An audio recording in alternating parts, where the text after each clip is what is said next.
Olá, pessoal, tudo bom? Hoje nós vamos falar sobre os artrópodes, tá bom? Então, o que significa artrópode? Artro é articulação e podes, pés. Então, pés articulados, tá? Então, eles são animais que têm patas articuladas, não só patas, como também os apêndices, que é antena, algumas estruturas particulares de cada classe, por exemplo, os pedipalpos, que têm função sensorial nas aranhas, enfim, é, são apêndices que são articulados, tá? O nome vem de pés articulados, mas na verdade eles têm várias estruturas articuladas, tá? São os animais mais abundantes do planeta. Então, aqui, olha, como eu falei para vocês, tá vendo? Aqui que são essas articulações, ó. Então, ele dobra aqui, ele tem facilidade para locomoção. Então, a pata de um inseto, por exemplo, a pata de um siri, ó, tudo articulação aqui. A antena também é articulada. O palpo que eu falei para vocês tem uma função sensorial lá na aranha, também é articulado, tá? Então, a palavra artrópode vem de pés articulados, mas na verdade eles têm outras estruturas que também são articuladas, tá? A locomoção é eficiente por conta disso, facilita a captura de alimentos e a defesa. Eles possuem um exoesqueleto, ou seja, exo fora, né? Então, um esqueleto externo, que é, na verdade, uma carapaça formada de quitina. Quitina é um açúcar, né? Um carboidrato, que vai dar proteção para o animal, vai sustentar o corpo dele e também evita a desidratação. O exoesqueleto, ele tem uma particularidade, porque ele não cresce junto com o animal, né? Não é igual um endoesqueleto, quando o esqueleto é interno, como o nosso, ele cresce junto com o animal, junto com a gente. No caso do exoesqueleto, ele não acompanha o crescimento. Então, o animal tem que sofrer a equidise. Equidise significa muda, que é a troca do exoesqueleto. Então, assim, olha, aqui, esse é um exoesqueleto, tá? Então, o animal se livra desse exoesqueleto, por quê? Porque ele tá pequeno para ele. E aí ele forma outro, tá? Observando um gráfico aqui, que é bem característico do crescimento do artrópode, dá para fazer a comparação. Quando é qualquer outro animal, ele vai crescer assim, tá? O corpo dele vai acompanhar naturalmente. No caso do artrópode, como ele sofre a muda, que é a troca do exoesqueleto, então o crescimento dele é assim, ele vai dando umas paradas aqui que lembra que uma escada. Então, ele sofre a muda aqui, ele sofre a muda aqui, aqui. Aí, essa parte após a muda é a fase de crescimento. E aqui, olha, ele dá uma parada, ele para de crescer aqui. Então, não é constante como em outro animal aqui, tá vendo? Ele vai parando, trocando o exoesqueleto, aí cresce, para de crescer de novo, troca o exoesqueleto, cresce, para de crescer. Então é assim, tá? O crescimento dele acontece dessa forma. A maioria dos artrópodes tem sexos separados, né? E eles apresentam reprodução sexuada. O desenvolvimento pode ser direto ou indireto, ou seja, sem larva e com larva. E a fecundação é interna. Alguns sofrem metamorfose, tá? Que depois eu vou mostrar para vocês. São aquáticos e terrestres, apresentam grande variedade de formas, porque é um filo bem grande esse dos artrópodes. Apresentam simetria bilateral, ou seja, lado direito e esquerdo. Possuem sistema digestório completo, então tem boca e ânus, alguns são herbívoros, outros são carnívoros. Apresentam digestão extracelular em alguns representantes extracorpórea. Então, assim, a digestão é fora da célula, tá? Ou seja, eles têm um sistema digestório, órgãos, que acontece a digestão nesses órgãos, mas alguns representantes, por exemplo, como a aranha, ela começa a digestão fora do corpo. Ela elimina no alimento, seja ele qual for, uma enzima que começa a digestão fora do corpo e depois ela suga o que foi já digerido fora do corpo dela, tá? Então, por isso que, assim, em alguns, essa digestão acontece fora do corpo, tá? O sistema circulatório deles é aberto, ou seja, o sangue sai dos vasos sanguíneos e espalha pelo corpo. A excreção e a respiração é específica de cada classe, que aí eu vou citar para vocês as classes e aí eu explico cada uma delas. O sistema nervoso deles é ganglionar, ou seja, tem um gânglio de onde partem os nervos. A classificação, ela obedece a alguns critérios, como divisão do corpo, número de patas, se tem ou não antenas, então daí que vem a classificação. São 5 as classes: insetos, crustáceos, aracnídeos, quilópodes e diplópodes. Então, essas são as 5 classes dos artrópodes. Então, todos eles têm essas características gerais que eu falei para vocês até agora. Então, a partir de agora, nós vamos estudar as particularidades de cada classe, tá bom? Então, vamos lá. Classe dos insetos. Baratas, pernilongos, besouros, borboletas. Então, tudo isso é inseto, tá? Tem o corpo dividido em cabeça, tórax e abdômen. Então, são 3 partes. Então, a cabeça, aí ele tem um pescoço, depois vem um tórax, depois vem o abdômen, tá? Esse é o inseto. Possuem 3 pares de patas e um par de antenas. Asas, alguns não possuem, são ausentes, outros têm um par, outros têm 2 pares e alguns só têm asas na época da reprodução. Por exemplo, o cupim, tá? Ele é o siriri quando ele tem asa, porque ele está na época de reprodução. Então, depois que ele se reproduz, ele cai as asas e aí ele entra normalmente dentro da madeira, né? Então, ele tem essas asas somente na época da reprodução para facilitar a reprodução, tá? Possui aparelho bucal variado, também depende do que eles comem, é adaptado ao tipo de alimento. Então, tem o mastigador, tem o picador, o lambedor, o sugador. Então, por exemplo, ó, a borboleta é sugadora, então ela tem essa estrutura aqui que é o aparelho bucal, né? Que é adaptado a ela, a alimentação dela. A abelha é lambedor, então já é assim, ó, o aparelho bucal. A mosca é sugador.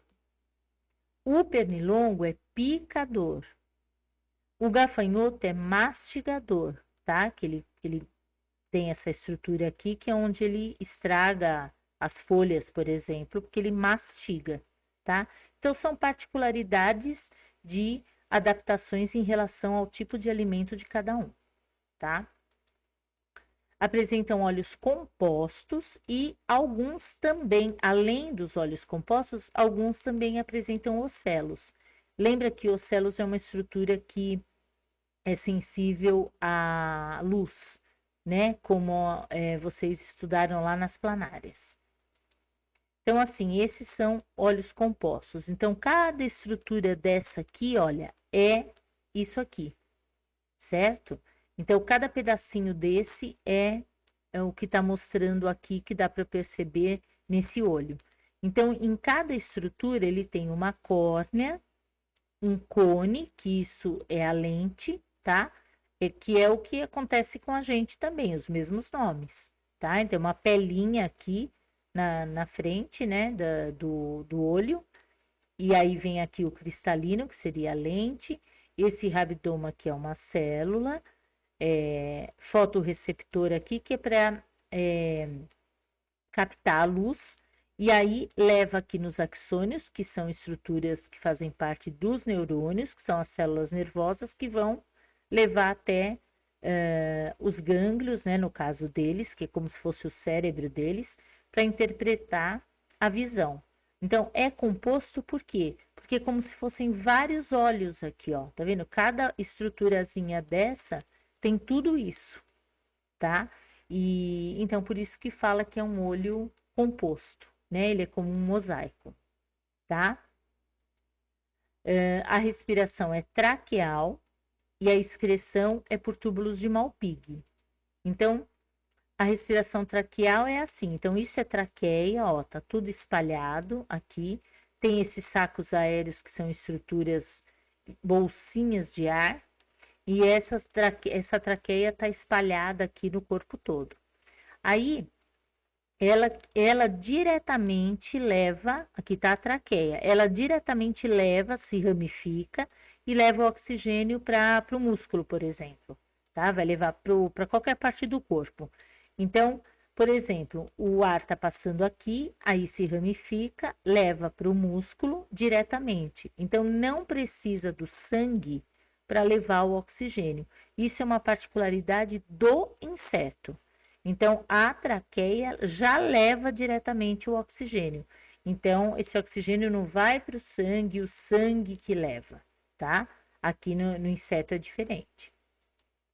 No caso dos túbulos de Malpighi, ó, fica aqui, são túbulos que ficam ligados à cavidade intestinal, e esses túbulos é que vão produzir a urina que vai ser excretada por aqui, certo? Então, essa é a excreção por túbulos de Malpighi.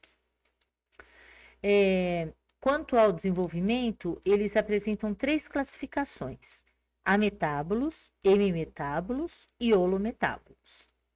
Então, os ametábolos são os insetos que não sofrem metamorfose, tá? Que é como a traça e os colêmbulos. Então, acontece assim: tem o ovo, aí aqui os jovens, que são iguais aos adultos, só que pequenos, e o adulto. Então, isso aqui é sem metamorfose, tá? Então, eles são iguais ao adulto, não tem nenhuma transformação nesse sentido. Isso que é um inseto ametábolo. Quando a gente fala em hemimetábolo, é uma metamorfose incompleta. O que acontece? Os jovens, que são chamados de ninfas, são parecidos com os adultos, não são idênticos como no ametábolo. Eles são parecidos. Então, por exemplo, gafanhotos, percevejos, as libélulas, os cupins e as baratas. Então, assim, olha, tem o ovo, aqui é uma ninfa, que seria um jovem, só que sem asas. Então, ela é diferente do adulto, ela não tem asa. Aí ela vai passando pela metamorfose, aí aqui ela já tem asa, e aí ela cresce e aqui está o inseto adulto, tá? Então, isso que é uma metamorfose incompleta, é porque as ninfas são semelhantes ao adulto, mas não são idênticas, falta alguma coisa. Aqui, por exemplo, tá faltando as asas, tá?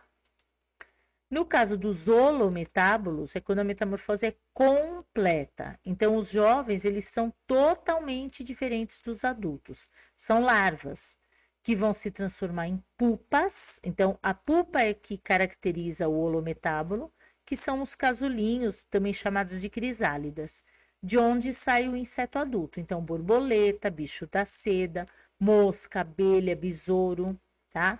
Então, tá aqui, olha, tem o ovo, aí tem a larva, aí essa lagarta, né, essa larva se cresceu aqui, ela se transforma em pupa, que é esse casulinho, que também é chamado de crisálida, e aí essa pupa se transforma em borboleta, que é um inseto adulto, certo? Então, o que caracteriza os holometábolos é a presença da pupa, tudo bem? Bom, agora nós vamos falar dos crustáceos. Então, siris, caranguejos, lagostas, camarões, tudo isso é crustáceo, tá? A maioria são aquáticos marinhos, mas tem representantes dos cícolas, né, que é de água doce, e também terrestre, como o tatuzinho de jardim, tá? Tem o corpo dividido em cefalotórax e abdômen. Então, olha aqui, isso que é cefalotórax. É a cabeça grudada no tórax, tá vendo? É diferente do inseto, ele não tem pescoço. E aí vem o abdômen. Então, toda vez que falar em cefalotórax, céfalo é cabeça, tórax. Então, é cabeça grudada no tórax, tá? Apresenta um número variável de patas, geralmente são 5 pares ou mais. Tem 2 pares de antenas, tá? A respiração é branquial e a excreção é por glândulas verdes ou antenais. Então, tá aqui, olha. A glândula verde ou antenal, ela fica aqui, ó, próxima do olho, e aqui tá a comunicação do poro para o exterior. Então, vai produzir a urina, vai eliminar por aqui.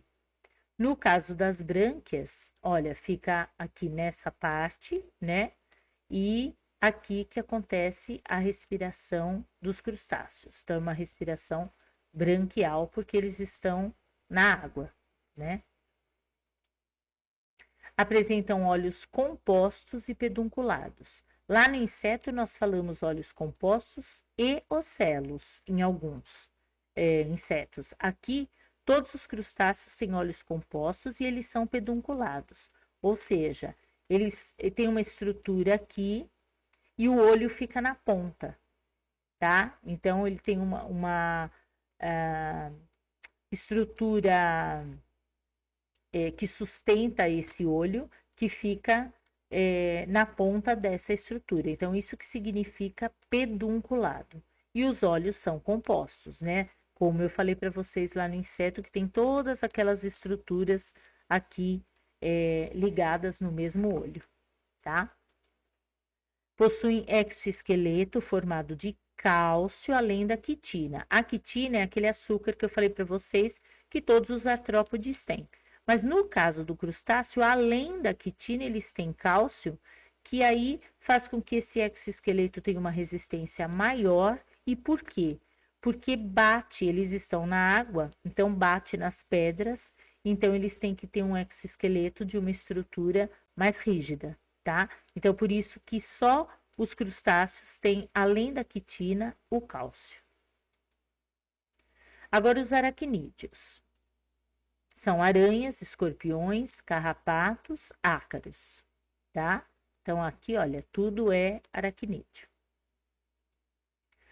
A maioria são terrestres, são carnívoros, e os peçonhentos têm importância médica, que é o caso do escorpião, da aranha. Então, peçonhentos é o que? É o animal que inocula o veneno, tá? Ele tem veneno e ele consegue inocular o veneno. Então, isso que é um animal peçonhento. Tem o corpo dividido também em cefalotórax e abdômen, igual do crustáceo. Possui 4 pares de patas. Não possui antenas e eles apresentam olhos simples. Aqui é o contrário do crustáceo. O crustáceo tem somente olhos compostos. O aracnídeo tem somente olhos simples, tá? Eles apresentam um par de pedipalpos, que tem a função sensorial, e um par de quelíceras, que é uma pinça que manipula os alimentos. No caso das aranhas, as quelíceras são utilizadas para injetar o veneno.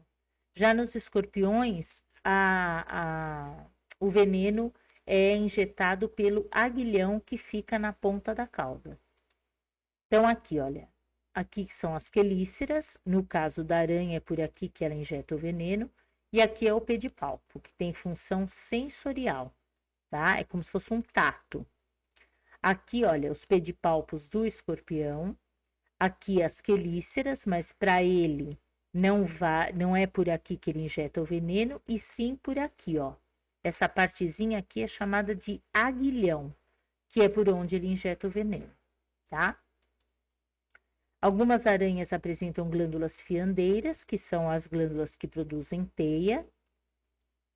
A respiração é filotraqueal e a excreção é feita por túbulos de Malpighi e glândulas coxais, tá? Então, aqui, olha, essas são as glândulas coxais que ficam aqui nas patas, né? E túbulos de Malpighi que fica aqui. Então, tanto os túbulos de Malpighi quanto as glândulas coxais servem para excreção. Então, produz a urina, aí tem um porozinho por onde ela é eliminada.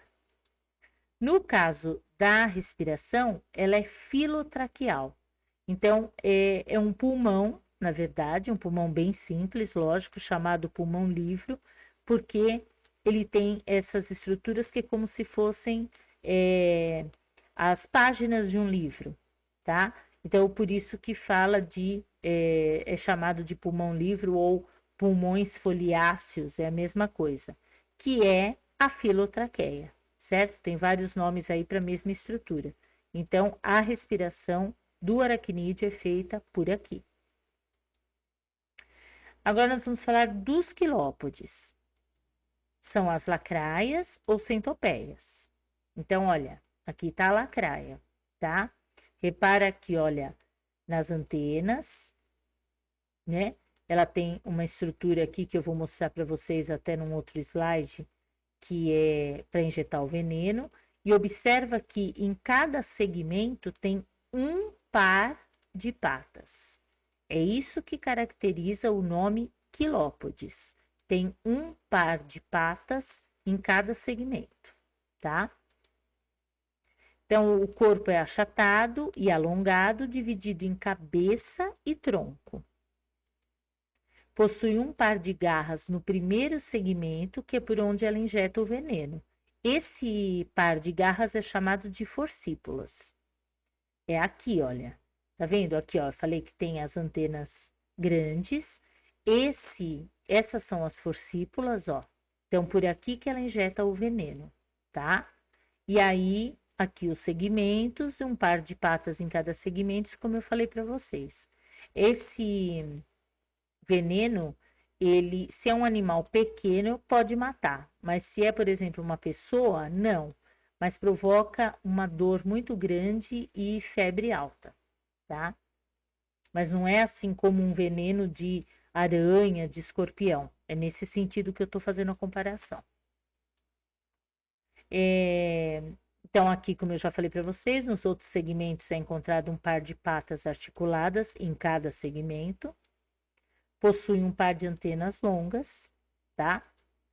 E são velozes e são carnívoras, certo? E agora, para finalizar, nós vamos falar da classe dos diplópodes. É o piolho de cobra ou emboá. Então, é esse aqui, olha. Observa que ele tem, não sei se dá para perceber, são 2 pares de patas em cada segmento. A lacraia é um par de patas por segmento. O piolho de cobra tem 2 pares de patas por segmento. Daí o nome diplópode, tá? Vem daí o nome. E aqui ele tem essas anteninhas curtinhas, tá? Ele não injeta o veneno, ele não tem as forcípulas. Possui o corpo cilíndrico, dividido em cabeça e tronco também, como a lacraia. Em cada segmento tem os 2 pares de patas articuladas, né? Em cada um. Possui um par de antenas curtas e eles são herbívoros. A lacraia é carnívora e o piolho de cobra é herbívoro, tá? Pessoal, esse nome não tem nada a ver com cobra, hein? É o nome dele, que é conhecido por emboá, e popularmente é conhecido com piolho de cobra, que não tem nada a ver com cobra, tá? É o nome dele. E quando eles se sentem ameaçados, eles se enrolam e eles eliminam secreções de mau cheiro. Então, essa é a defesa deles, tá? Mas não tem veneno, não. Então, eles ficam assim, ó. Eles enrolam e com uma proteção deles e liberam uma substância que tem um cheiro ruim. tá? Que é para afastar é, é, o predador, no caso, né? Que estiver próximo. Tudo bem? Bom, pessoal, então tô terminando aqui o filo dos artrópodes, tá? Espero que vocês tenham entendido e até a próxima aula. Um beijão. Tchau, tchau.